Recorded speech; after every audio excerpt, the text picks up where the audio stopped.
Hey everyone, Breena Martinez here, Damian Segovia, my amazing coach. A couple of things that I've been getting a lot of questions on is how I've been able to make the upper body gains. Well, ever since moving to Arizona and being able to work with my coach on a regular basis, I've learned that there has been a lot of things I've been doing incorrectly with my movements. So I was able to narrow down the man behind the gains so that way he can share with you guys what he shared with me. Let's go, coach. Okay. All right, so I'm gonna try to explain this as basic as I can, so it's not too technical. And let me correct something. Go ahead and put this down real quick. Not so much what she was doing incorrectly, but a way that I kind of want it done. We try to not emphasize using the traps anytime we do shoulder movements, and just really focus on whatever we're doing head-wise, shoulder-wise, whether it's rear, whether it's medial, whether it's front. So when most people do presses, go ahead and do a press. Most people tend to press all the way up, and what they do is they tend to end up shrugging. So for one, it's taking the tension off of the shoulder, which if you understand basic bodybuilding, time under tension is what I believe the most important component when it comes to weight training is. So what I like to do is, if you can't work through a full range of motion, is try to focus on coming up as high as you can with the dumbbells without activating the shoulder, and try to keep the scap down. So that's what I try to tell people. So a lot of my athletes, their range of motion's there. So then I counter it by going more deep so they get more of a stretch in that delt. And then as they press, I limit their range of motion to usually about there, because like I said, again, what usually tends to happen is as they go to press up, they usually end up shrugging to kind of finish the movement. So I always tell my athletes to not finish the movement. I keep them there. So when they come down, go ahead and come down. Nice and slow, control, tempo the same. Good. Come down, go ahead and relax. What I notice too, if people go too heavy, they tend to try to make this more of an explosive movement. So you see the dumbbells travel really quickly, like almost like a punch effect. So usually when that happens, when they're punching, usually it's a lot of trap, almost like they're shrugging, like they're doing a shrug motion. And that's what gets that initial explosion from that lower portion of the movement to about the mid-range. And then from there, their deltoids kind of take over. So I try to eliminate using the traps as much as possible by keeping the tempo very slow from the bottom, so that way they're able to have a little more control. If you find when I just had a client do this, I said, hey, have your husband video when you do shoulder, send me all the videos. Everything she was doing, she was using her traps. So what I've noticed too, if one side's really, really tight and it tends to pull, the other side will counter by activating more traps. So what we do in that case is very simple, just alternate. So that way it gives them a chance to have a little bit more control to focus on keeping that trap down, keeping the subscap engaged down here, so that way it's most likely the dumbbells aren't rolling forward and they're not activating a lot of shoulder, or trap, I'm sorry. Good. Okay. Next thing we'll do is just kind of the basics, dumbbell lateral raises. I'm not big on whether your thumbs are hooked, whether your elbows are bent, whether your arms are straight. A lot of people have different preferences. Honestly, I don't care. However you feel the movement the best, without engaging a lot of trap, is what I always tell people to go for. And some people are better bent arms, some people are better straight. The only thing I would say to try to really focus on is keeping the dumbbell to your side, so that way your shoulders sit back. It's near impossible to eliminate using your front delt when you're doing a lateral raise, which isn't a bad thing per se, but if you're really just trying to focus on that cap, that medial delt, you want to make sure you keep the dumbbell to the side as much as possible. That way it's less likely your traps, again, are going to roll forward, because most competitors have really tight chest, their traps are really overdeveloped, so everything rolls forward. So when they end up doing a lateral raise, they're already activating the trap right from the jump. Like the very first mover is her trap. We want to try to eliminate that as much as possible. So go ahead and reset. So the biggest thing too is think about going to the side. Don't worry about going up. Everyone thinks a lateral raise is actually raising up. I want you to focus on going out to the side, almost like you're a pendulum. Like you're just really, really focusing on the swing component of it and just trying to force the weight out versus up. And if you notice, she's not engaging as many, as much trap when she goes to the side versus coming straight up. So again, tempo nice and slow. If that weight was moving really quickly, what you end up finding happen a lot is if she were to, let me do a little demonstration. Step aside, model. Let me show. Oh yeah, show So how a lot fun, of times you'll see people, they'll come quick. They'll snap here. But realistically, if I were to do that and let go of this dumbbell, it's gonna travel. Whereas if your tempo is nice and slow, and I were to let go of this dumbbell, there's no traveling up. So there's no momentum going up because I'm not snapping. So realistically, when you do this, you're in essence, you're just shrugging And then from about midpoint for a couple inches, your delts are taking over. We want to try to emphasize just the delt working, not the trap. So being very upright and just focusing on driving straight out, same tempo, that way there's no momentum. Weights drop, go straight down. This way, climbs. So realistically, a lot of our athletes are like, I'm used to doing 15 or 20 pounders. Well, how much weight is the trap moving and how much weight is the actual deltoid moving? So if you were to drop down to a 10 and do just your medial head, now all of a sudden your shoulders are actually moving 10 pounds versus the other ratio of maybe a 20-pound dumbbell, this moving 15, this moving 5. In essence, you're lifting heavier than you would have been without the momentum. So I try to emphasize people not using momentum when it comes to shoulder training. Let me clarify, if you're really, really skinny and you're just trying to gain overall weight, then I understand the concept of trying to go heavier, using a little bit of momentum to be able to get more weight moving. But when you're a pro athlete, a national level athlete, like a lot of the athletes that we get that come to us, they're already pretty developed. So they're just trying to fine tune. And when it comes to it, everything is an illusion. You don't need to be the biggest on stage. Everything needs to look like an illusion, like you have bigger shoulders than the person next to you.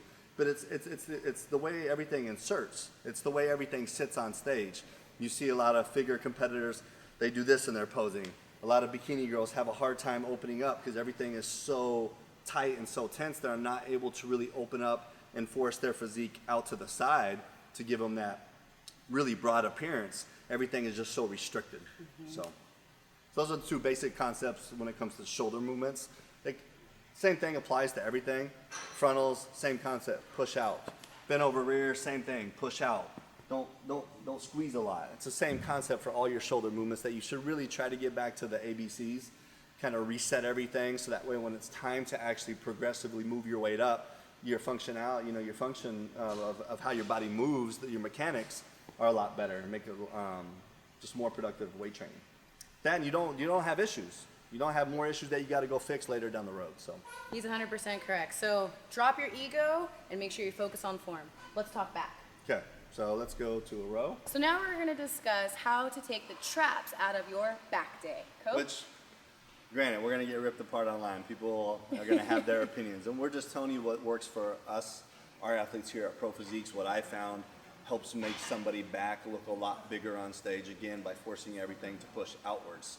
Whether you're in figure or whether you're in bikini, women's physique, everything is trying to get your shoulder blades to actually hinge out, which gives you that V taper. Yeah. If everything is so constricted through your traps and everything is being pulled inwards, how are you ever supposed to be able to do a front lat pose, whether it's in figure, bikini, or women's physique, if you're so constricted because everything's so tight? So again, fix your mechanics, because at some point you're going to have to go and spend a lot of money on mobility and body work, if not all of those things, acupuncture, needling, to try to fix issues that if you would have just been taught maybe a little bit differently, I'm not saying better, a little bit differently, things would be more functional now and you wouldn't have so many issues with the imbalances. Because when you do go from the NPC level to the national level to the pro level, those imbalances can make the difference between winning or losing. First call out, not first call out.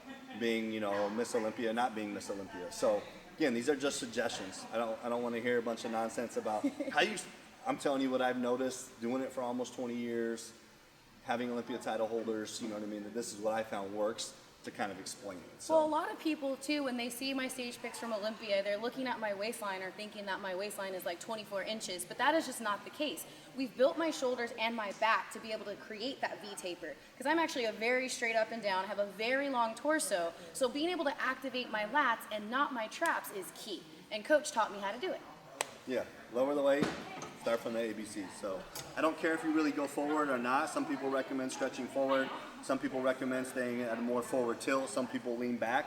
I don't necessarily care so much about that. It's more of the importance of where you're pulling. When you pull, try to really focus on pulling towards the belly button, driving your elbows back. Remember, everything with back, think your elbows are driving, not so much your arms. These are just hooks, just extension of your elbows. So when she gets here, she's really trying to focus not on finishing the movement by squeezing, because that's going to activate a lot of the trap. And the range of motion, again, isn't so important. Some people can come all the way here. Some people might only be able to go there, and that's as far as they can go before they really feel like their traps kick in and they shrug at the end. Again, I want time under tension. I want everything to stay in those lats. Insertion, upper part to mid to lower part of your lats. So for some people, go ahead and relax, you'll see people when they go to row, they'll get to here, and then they try to finish it, they shrug, because their mind tells them that they're pulling it all the way back. And in reality, they're not pulling it all the way back.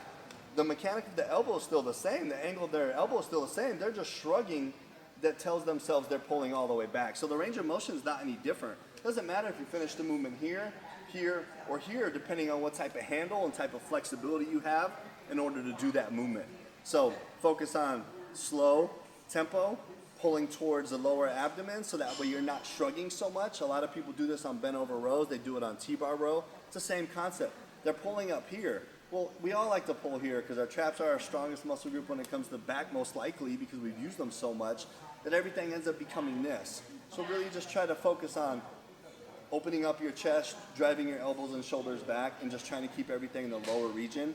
And you'll notice most competitors, everybody has great upper lats. Every girl that starts, they send photos, they have upper lats. It's the mid to lower that makes the biggest difference.